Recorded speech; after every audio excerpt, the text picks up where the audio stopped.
પિતાનું આપણા જીવનમાં કેટલું મહત્વ. આજે કોઈ પણ વ્યાખ્યાનકાર કથાકાર મા વિશે માતા વિશે બોલ્યા કરે છે. સંત મહાત્માઓ પણ માતાના મહત્વ વિશે ઘણું બધું કહે છે. દેવી દેવીઓએ પણ માતાના જ ગુણગાન ગાયા છે. લેખકો કવિઓએ પણ માતાના ખૂબ વખાણ કર્યા છે. સારી વસ્તુને માતાની જ ઉપમા આપવામાં આવે છે, પણ ક્યાંય પિતા વિશે બોલાતું નથી. કેટલાક લોકોએ પિતાને ઉગ્ર, વ્યસની અને મારઝૂડ કરનારા હોય એવી વ્યાખ્યા કરી છે. અરે, આવા પિતાઓ સમાજમાં 1-2% હશે, પણ સારા પિતાઓ વિશે શું લખાયું છે? માતા પાસે આંસુનો દરિયો છે, પણ પિતા પાસે તો સંયમની દિવાલ હોય છે. માતા રડીને છૂટી થઈ જાય છે, પણ સાંત્વન આપવાનું કામ તો પિતાએ જ કરવું પડે છે. અને મિત્રો, રડવા કરતા સાંત્વન આપવામાં વધુ મહેનત કરવી પડે છે, કારણ કે દીવા કરતા દીવી વધારે ગરમ હોય છે ને. પણ શ્રેય તો હંમેશા દીવાને જ મળે છે. રોજ આપણને સગવડ કરી આપનારી માતા યાદ આવે છે, પણ જીવનની આજીવિકાની વ્યવસ્થા કરનારા પિતાને આપણે કેટલી સહજતાથી ભૂલી જઈએ છીએ.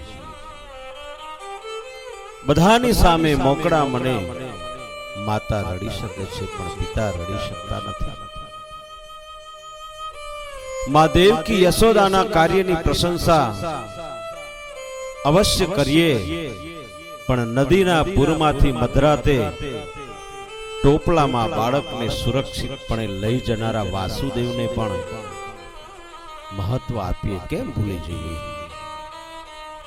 રામ એ કૌશલ્યના પુત્ર અવશ્ય છે, પણ પુત્ર વિયોગથી તરફડીને મૃત્યુ પામ્યા તે પિતા દશરથ હતા.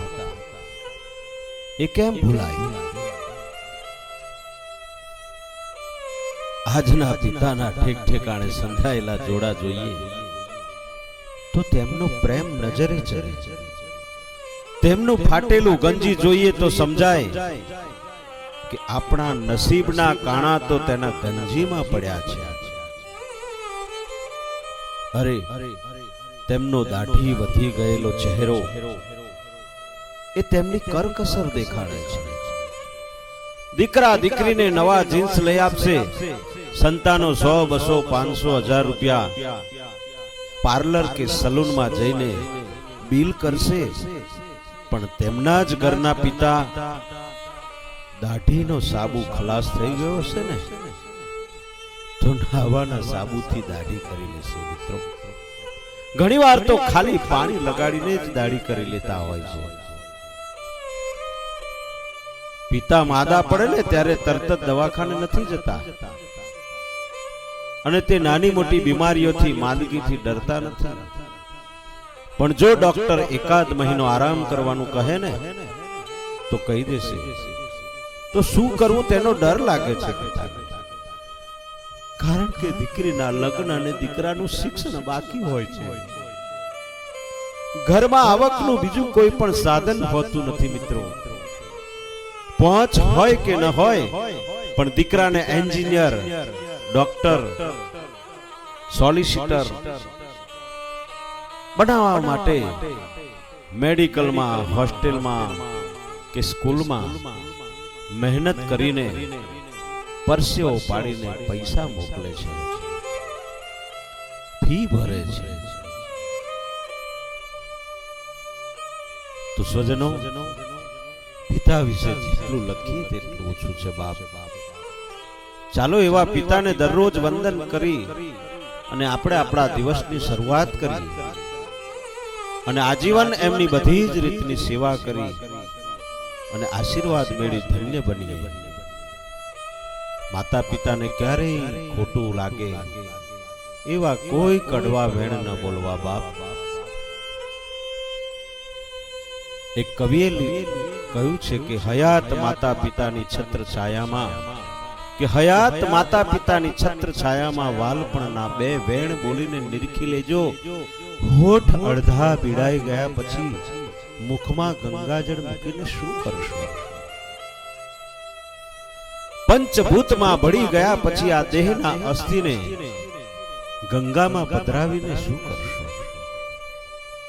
સંત પુનિત મહારાજ પણ કહેતા ગયા છે કે પૈસા ખર્ચતા સઘળું મળશે પણ મા બાપ નહીં મળે.